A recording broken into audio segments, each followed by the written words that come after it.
Good morning, students. Welcome to the class 12th. Students, as you know, I am your accounts teacher. Today, I am going to start first chapter of accounts, class 12th, that is partnership account first introduction, जिसको हम another name से बोलते हैं accounting for partnership form fundamentals, जिसमें हम partnership forms के fundamentals पढ़ेंगे. So students, ये चैप्टर आपको CUET पॉइंट ऑफ व्यू से बड़ा इंपॉर्टेंट है. सो आई होप सब बच्चे जो होंगे ध्यान से इस चैप्टर को समझेंगे. सबसे पहले बेटा हम डेफिनेशन पे आते हैं कि पार्टनरशिप की डेफिनेशन क्या होती है. देखिए, प्रॉपर डेफिनेशन दी है पार्टनरशिप की according to Indian partnership act 1932. इसमें आपने याद रखना है सेक्शन 4 कहती है. ये ऑब्जेक्टिव आ सकता है आपको. Section 4 of Indian partnership act 1932 क्या कहती है? Partnership is a relationship between persons who are agreed to share profit of the business carried on by all or any of them acting for all. Mean to say, partnership एक तरह का ऐसा business है यहाँ पे, या ऐसा relation है यहाँ पे कुछ लोग मिलकर एक बिजनेस चलाएंगे जिसमें वो प्रॉफिट शेयर करेंगे. या तो सभी लोग मिलकर प्रॉफिट शेयर करेंगे, या कोई एक इंसान ऐसा होगा जो सबके लिए काम कर रहा होगा. उसको हम कहते हैं पार्टनरशिप. तो again, partnership is a relationship between persons who have agreed. ये एक रिलेशनशिप बिटवीन होता है पर्सन्स के बीच में जो एग्री करते हैं कि हम प्रॉफिट शेयर करेंगे, या तो सभी मिलकर काम करेंगे या कोई एक पर्सन सबके लिए काम करेगा. सो उसको हम कहते हैं पार्टनरशिप. अब आते हैं बेटा फीचर्स पे. सो देखिए, एज यू नो, फीचर्स की बात करते हैं. 2 और मोर पर्सन्स मीन टू से पार्टनरशिप में 2 या 2 से ज़्यादा लोग होते हैं. अब आप बोलोगे सर एग्जैक्ट नंबर बता दो. सो स्टूडेंट्स, मिनिमम 2, मैक्सिमम 50, ये चीज़ याद रखना है. ठीक है, इनके बीच में एग्रीमेंट होगा. जो पार्टनर्स जुड़ेंगे आपस में उनमें एग्रीमेंट भी होगा. तो बेटा मैंने एग्रीमेंट बताया. एग्रीमेंट जो होता है पार्टनर्स के बीच में साइन होता है. तो एग्रीमेंट ओरली भी हो सकता है, रिटर्न भी फॉर्म में भी हो सकता है. तो एडवाइजेबल होता है कि रिटर्न फॉर्म में होना चाहिए, क्योंकि रिटर्न फॉर्म में प्रूफ रहता है हमारे पास. थर्ड फीचर देखिए, एग्जिस्टेंस ऑफ बिजनेस और and profit motive. Mean to say business होना चाहिए, प्रॉपर लॉफुल बिजनेस होना चाहिए. अगर आप बोलोगे सर हम कोई चैरिटी का काम कर रहे हैं, तो मैं बोलूँगा वो बिजनेस नहीं है. यहाँ पे बात की है कि बिजनेस होना चाहिए प्रॉपर तरीके से, और प्रॉफिट मोटिव होना चाहिए. मोटिव जो होना चाहिए, प्रॉफिट कमाना होना चाहिए. सो अगेन इस पॉइंट को समझो कि एक बिजनेस होना चाहिए, लॉफुल बिजनेस होना चाहिए, और मोटिव प्रॉफिट होना चाहिए, अर्न करना होना चाहिए. तो उसको हम पार्टनरशिप में गिनेंगे. नेक्स्ट फीचर देखिए बेटा, sharing of profit. Profit share करना है, इंपॉर्टेंट है. ठीक है. नेक्स्ट देखिए, कह रहा है कि relationship between principles and agent. मतलब कि जो पार्टनर हैं वो एक दूसरे के लिए प्रिंसिपल का काम भी कर रहे हैं, एजेंट के लिए एजेंट का भी काम कर रहे हैं. सो आप बोलोगे सर एज एन एजेंट क्या हुआ? As an agent, partner represent other partners. जो पार्टनर है दूसरे पार्टनर को रिप्रेजेंट करता है. अगर वो कोई भी काम करता है तो दूसरा पार्टनर अपने आप उसका बाउंड हो जाता है. As a principal he is bound by the act of other partner. अगर प्रिंसिपल की बात करूँ तो दूसरा इंसान अगर कोई काम करता है तो वो अपने आप वो बाउंड होता है, उसके साथ जुड़ जाता है. सो यहाँ पर रिलेशनशिप होता है प्रिंसिपल एंड एजेंट्स के बीच में. नेक्स्ट देखिए feature, business carried on by all और any of them acting for all. मैंने बताया था ये बिजनेस या तो सारे चलाएंगे या कोई एक इंसान सबके लिए ये बिजनेस चला रहा होगा. एग्जाम्पल, सर पार्टनर हैं ABCDE सपोज करो. सो ये आते ही नहीं, ये कहता है आपके लिए मैं काम करूँगा, ये कहता है सबके लिए काम करूँगा. सो ये भी बिजनेस में हुआ, चाहे ये आए या ना आए, ये इनके लिए एक्ट कर रहे हैं. तो ये भी हम इसको पार्टनरशिप में काउंट करेंगे. ठीक है. नेक्स्ट पॉइंट देखिए बेटा, no separate existence. Mean to say कोई सेपरेट एग्जिस्टेंस नहीं होगी. जो पार्टनर की आइडेंटिटी है वही उनके फर्म की आइडेंटिटी होगी. ठीक है. तो बेटा मैं बताया था, अगेन समझिए इसको, पार्टनरशिप और पार्टनर्स में कोई डिफरेंस नहीं है, दोनों एक ही हैं, ठीक है। पार्टनरशिप और पार्टनर्स में कोई डिफरेंस नहीं है, दोनों एक ही हैं, इसलिए इसको मैंने बताया नो सेपरेट एग्जिस्टेंस, इनकी कोई अलग अलग अपनी आइडेंटिटी नहीं होती। तो बेटा इसलिए मैं आपको ये पॉइंट फिर समझा रहा हूँ कि इसमें सेपरेट लीगल आइडेंटिटी नहीं होती, जो पार्टनर्स की आइडेंटिटी है वही पार्टनरशिप की आइडेंटिटी है, ठीक है। पार्टनर और पार्टनरशिप में कोई फ़र्क नहीं है। एग्जांपल, जैसे सपोज करो कि किसी ने बैंक से लोन ले लिया,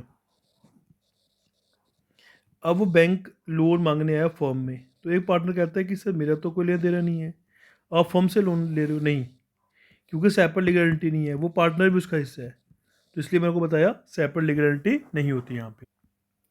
अब बेटा राइट्स पढ़ लेते हैं पार्टनर्स के क्या क्या राइट हैं। देखिए, every partner has right to share profit and losses with others in agreed ratio, जो रेशो बताई गई हुई है उसके अकॉर्डिंग प्रॉफिट लॉस जो है शेयर करना है, ये उसका राइट है। Next, every partner has rights to take part in the conduct of business, business में उसको क्या हो रहा है क्या नहीं उसमें पार्टिसिपेट कर सकता है, ये भी राइट है। Every partner has right to be consulted in the matter related to the partnership business, अगर कोई भी बिजनेस के रिलेटेड कोई आपको डिस्कशन करनी है, कोई भी डिसीजन लेने हैं, ठीक है, किसी भी बिजनेस के रिलेटेड, फॉर्म के रिलेटेड, तो इनसे भी कंसल्ट करना है, ये राइट है। Every partner have right to inspect and have copy of book of accounts, तो पार्टनर का राइट है कि वो अपने अकाउंट चेक कर सकता है, उसकी कॉपी पास रख सकता है, इंस्पेक्ट कर सकता है। Next, every partner has right to disallow the admission of new partner, अगर आप चाहते हो कि मैं अपने फ्रेंड को अपने पार्टनरशिप में लेके आऊँ, तो आपका दूसरा पार्टनर नहीं मान रहा, तो आप नहीं ला सकते, क्योंकि ये पार्टनर का राइट है कि वो डिसअलो कर सकता है न्यू पार्टनर्स के एडमिशन को, ठीक है। Next one, every partner is joint owner of the partnership property, अगर कोई भी प्रॉपर्टी फर्म के नाम पे ली जा रही है तो पार्टनर उसका जॉइंट ओनर होगा। Next, every partner has right to retire from the firm after giving a proper notice, अगर कोई रिटायर होना चाहता है तो रिटायर हो सकता है, एक प्रॉपर नोटिस देना पड़ेगा, उस वजह से ये क्या हो सकता है, रिटायर हो सकता है, तो उस तरीके से ये पर्सन रिटायर हो सकता है, बस जस्ट एक प्रॉपर तरीके का नोटिस देना पड़ेगा यहाँ पे। एक फीचर बेटा और है, if a partner has given loan to the firm, अगर पार्टनर ने फर्म को लोन दिया हुआ है, he has right to receive the interest at agreed rate, उसके बाद राइट है कि वो जो रेट तय किया हुआ है उस रेट के अकॉर्डिंग वो इंटरेस्ट ले सकता है, ठीक है। If rate of interest is not agreed, अगर नहीं बताया गया हुआ है कि इंटरेस्ट रेट क्या होगा क्या नहीं होगा, तो it it is paid at 6% per annum, तो उस केस में 6% पर एनम के हिसाब से वो इंटरेस्ट लेगा। तो अगेन देखिए कि अगर पार्टनर लोन देता फर्म को, अगर फर्म बैंक से लोन लेती तभी उनको इंटरेस्ट देना पड़ता, तो यहाँ अगर पार्टनर लोन दे रहा है फर्म को, तो पार्टनर के पास राइट है कि उसको जो रेशो जो भी रेट तय किया हो उस रेट के अकॉर्डिंग उसको मिल जाए।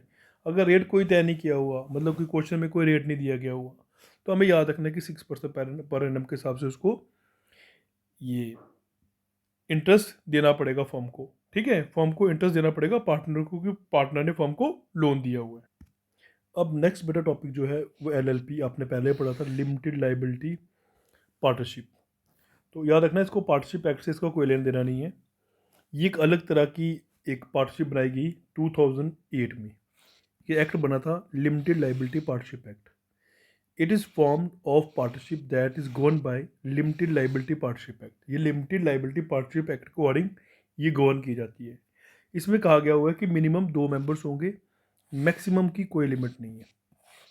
तो यहाँ जो पार्टनर्स होंगे उनकी लाइबिलिटी लिमिटेड होगी, जैसे पार्टनरशिप में क्या था, लाइबिलिटी अनलिमिटेड थी, अगर कोई बिजनेस ने कर्जा लिया है, कोई लोन लिया है, अगर वो पे नहीं कर पाए तो पार्टनर्स को अपनी पर्सनल प्रॉपर्टी बेचकर लोन पे करना पड़ता है। तो यहाँ पे ये चीज़ है कि पार्टनर्स की लाइबिलिटी लिमिटेड होगी एक्सेप्ट वन, ए को छोड़कर, क्योंकि ए की तो अनलिमिटेड रखनी पड़ेगी ना, पैसा कैसे पे करना है, तो ए को छोड़ के बाकी सब पार्टनर्स की लाइबिलिटी जो होगी वो लिमिटेड होगी, उसको हम कहते हैं limited liability partnership.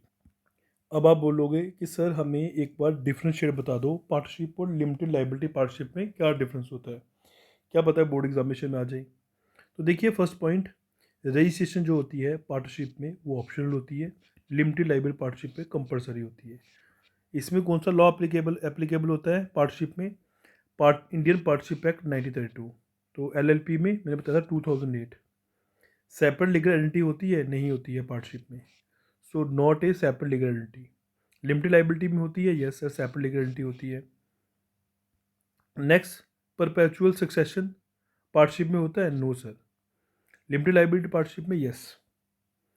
Minimum members कितने चाहिए होते हैं? Number of partners sir, partnership में 2, minimum maximum 50। Limited liability partnership में minimum 2, maximum no limit. Liability partnership में सर अनलिमिटेड लाइबिलिटी, और लिमिटेड लाइबिलिटी पार्टनरशिप में बताया लिमिटेड लाइबिलिटी होती है, जितनी आपने कंट्रीब्यूशन की है उसके अकॉर्डिंग आपकी लाइबिलिटी होगी। सो ये डिफरेंशिएट हो गया पार्टनरशिप और लिमिटेड लाइबिलिटी पार्टनरशिप में। अब जो मेरा नेक्स्ट टॉपिक आया that is also very important. So देखिए पार्टनरशिप डीड क्या होती है। It is a written document which contains the clauses of partnership agreement. ये एक रिटन डॉक्यूमेंट है जिसमें सारी जो पार्टनरशिप एग्रीमेंट के क्लॉजेज हैं वो प्रॉपर तरीके से लिखे गए होते हैं यहाँ पे। इसको हम आर्टिकल्स ऑफ पार्टनरशिप भी कहते हैं। ऑब्जेक्टिव आ सकता है आपको। तो पार्टनरशिप डीड को हम आर्टिकल्स ऑफ पार्टनरशिप भी कह सकते हैं। ये एक रिटन डॉक्यूमेंट है जिसमें सारा जो हमने बातें की हुई हैं, फर्म का नाम क्या होगा, फर्म का एड्रेस क्या होगा, जैसे मैंने इसमें लिखा हुआ क्या क्या पॉइंट्स आएंगे, नेम क्या होगा, एड्रेस क्या होगा, पार्टनर्स का नेम, एड्रेस जो होंगे पार्टनर्स के, कैपिटल कितनी कंट्रीब्यूट हुई है, फिक्स कैपिटल कितनी है, फ्लक्चुएटिंग कैपिटल कितनी है, इंटरेस्ट जो है कैपिटल में वो प्रोवाइड है कि नहीं है, ड्राइंग के बारे में बताया गया होगा, प्रॉफिट शेयर रेशियो बताई होंगी, बहुत सारी चीज़ें, सैलरी होंगी, गुडविल का मेथड कौन सा यूज़ करेंगे। सो बहुत सारे जो पॉइंट्स होते हैं वो इस पार्टनरशिप डीड में मेंशन किए गए होते हैं। तो आपको सारे याद नहीं रखने हैं, 7 to 8 आपको याद रखने हैं, ठीक है। अब आप पूछोगे सर पार्टनरशिप डीड की इंपॉर्टेंस क्या है, क्यों ज़रूरी है पार्टनरशिप डीड बनाना। तो मैंने बताया था बेटा को पहले ही, हेल्प्स अवॉइड कन्फ्लिक्ट्स। यहाँ पे कन्फ्लिक्ट्स नहीं होंगे पार्टनर्स के बीच में। कन्फ्लिक्ट्स को अवॉइड करने के लिए हमें पार्टनरशिप डीड बनानी पड़ती है। इसमें क्लियरली हर चीज़ लिखी गई होती है, क्लियरली सब चीज़ सेट आउट की गई होती है। डिस्प्यूट्स नहीं होता, अगर डिस्प्यूट होगा तो आसानी से सॉल्व हो जाते हैं। सो नेक्स्ट वन, ये एक रिटन रिकॉर्ड है। By entering a formal written agreement there is little scope left for things to get messy at later stage into the business. तो हमने रिटर्न रिकॉर्ड बनाया हुआ है, कोई भी परेशानी नहीं होगी, कोई भी टेंशन नहीं होगी, प्रॉपर तरीके से हर रिकॉर्ड आपका बना होगा, कन्फ्यूजन नहीं होगी। Next one, legal binding. A partnership deed is a legal binding document. ये लीगल बाइंडिंग है, कोई हम कह सकते हैं कि आप लीगली इस डॉक्यूमेंट से जुड़े हुए हैं, आप अपनी तरीके से कोई भी चीटिंग नहीं कर सकते। सो ये इंपॉर्टेंस होगी हमारी पार्टनरशिप डीड की। नाउ मोस्ट इंपॉर्टेंट टॉपिक बेटा, इस टॉपिक को सब बच्चे ध्यान से समझना। Most important topic, rules applicable in absence of partnership deed. Sir अगर पार्टनरशिप डीड नहीं होगी, अगर हमने पार्टनरशिप डीड नहीं बनाई है, तो सर क्या क्या रूल्स एप्लीकेबल होंगे। सो बेटा इस टॉपिक पर ही पूरा चैप्टर डिपेंड है। सो इस टॉपिक को आप ध्यान से समझना। सो देखिए रूल्स पढ़ते हैं आप, कि अगर पार्टनरशिप एग्रीमेंट नहीं हुआ होगा, पार्टनरशिप डीड नहीं होगी, तो क्या क्या रूल्स एप्लीकेबल होंगी। फर्स्ट रूल है बेटा जो, the partners are entitled to share profit and loss equally. याद रखना, अगर पार्टनरशिप डीड नहीं हुई है तो आपकी जो मर्जी रेशो है, चाहे सपोज करो 5:3:2 रेशो दी है, कुछ भी रेशो दी है, ये नहीं चलेगी, इक्वली बटेगा 1:1:1। अगर पार्टनरशिप डीड नहीं हुई है। सेकंड, इंटरेस्ट ऑन कैपिटल नहीं मिलेगा, याद रखना। नेक्स्ट, किसी तरीके की सैलरी, किसी तरीके की रेमुनरेशन, किसी तरीके की कमीशन, चाहे कोई भी एक्स्ट्रा काम किया होगा, नहीं मिलेगा। No partner will allow salary और अदर कमीशन या रेमुनरेशन, किसी तरीके से वो नहीं मिलेगी। इंटरेस्ट ऑन पार्टनर्स ड्राइंग, वो भी नहीं मिलेगा आपको। No interest will be charge on the partners drawing, ये भी नहीं मिलेगा। फिर अगर आपने फर्म को लोन दिया हुआ है, तो लोन पे जो रेट ऑफ इंटरेस्ट होगा वो 6% होगा, जो मैंने पहले ही बताया था आपको, ठीक है। तो फर्म उनको 6% के हिसाब से लोन देगी, ये पॉइंट याद रखना, लोन का इंटरेस्ट देगी। नेक्स्ट पॉइंट जो है बेटा, every partner has right to take part in the working of the partnership business. हर एक पार्टनर के पास राइट है कि वो बिजनेस की जो वर्किंग है उसमें पार्टिसिपेट कर सकता है, टेक पार्ट ले सकता है। Next, no person can admitted in the firm without the consent of all existing partner. अगर किसी पार्टनर को आप लाना चाहते हो फर्म में, तो जब तक सारे पार्टनर्स कंसेंट नहीं देते तो आप उसको एडमिट नहीं कर सकते। ये भी याद रखना अपने पॉइंट, अगर पार्टनरशिप डीड नहीं हुई है तो। Every partner should use the partnership property for the benefit of the firm. हर एक पार्टनर को पार्टनरशिप प्रॉपर्टी यूज़ करनी है मगर benefit of the firm. And every partner has right to inspect the books of accounts of the firm and can take the copy of the same. तो हर एक partner का right है कि वो अपनी फर्म की बुक्स ऑफ अकाउंट्स को चेक कर सकते हैं, तो उसकी कॉपी अपने पास रख सकते हैं।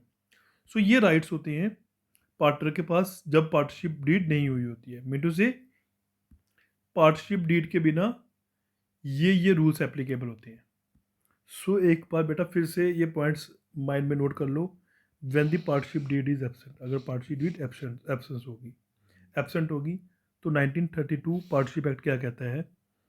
कहता है कि आपको जो प्रॉफिट या लॉसेस होंगे वो इक्वली डिस्ट्रीब्यूट करने होंगे।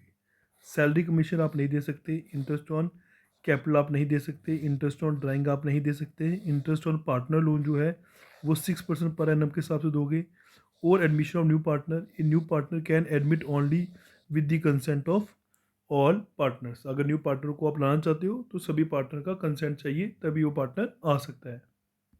सो ये कुछ पॉइंट्स आपको याद रखने हैं कि पार्टनरशिप डीड जब एब्सेंट होगी तो हमें ये पॉइंट्स याद रखने हैं। तो इसके अकॉर्डिंग हमें जो होगा, कोई प्रॉफिट लॉसेस बांटने हैं, सैलरी देनी है, इंटरेस्ट ऑन कैपिटल देना है, तो इस तरह देना है। अगर पार्टनरशिप डीड में जो लिखा हुआ है, अगर पार्टनरशिप डीड बनी हुई है तो हमने वही फॉलो करना है जो लिखा हुआ है। अगर नहीं बनी हुई है तो फिर हमें ये पॉइंट्स याद रखने पड़ेंगे। अब देखिए स्टूडेंट्स, इसमें एक इम्पॉर्टेंट टर्म आती है जो सब बच्चों को पता होनी चाहिए। सो बेटा टर्म क्या है? वो दो टर्म्स हैं। एक है चार्ज अगेंस्ट प्रॉफिट, एक है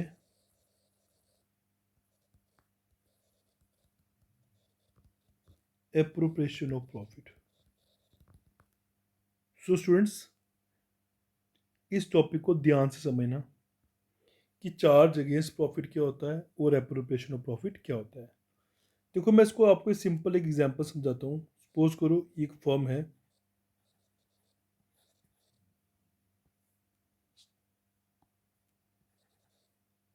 नाम ले लिया मैंने, ए नाम की एक फर्म है। अब चार्ज अगेंस्ट प्रॉफिट क्या होगा और एप्रोप्रिएशन ऑफ प्रॉफिट क्या होगा, एक एग्जांपल के थ्रू समझते हैं। एक फर्म है, फर्म को कुछ ऐसे खर्चे हैं जो फर्म को पे करने ही करने हैं, मतलब कि वो फर्म को देने ही देने हैं किसी भी हालात में। वो फर्म को खर्चे जो हैं उनको वो पे करने ही करने पड़ेंगे। तो उन खर्चों को जो फर्म को खर्चे पे करने ही करने हैं ना, उसको बोलते हैं हम चार्ज अगेंस्ट प्रॉफिट। अब आप बोलोगे सर इसमें कौन कौन से ऐसे खर्चे होते हैं जो कंपनी को पे करने ही करने होते हैं?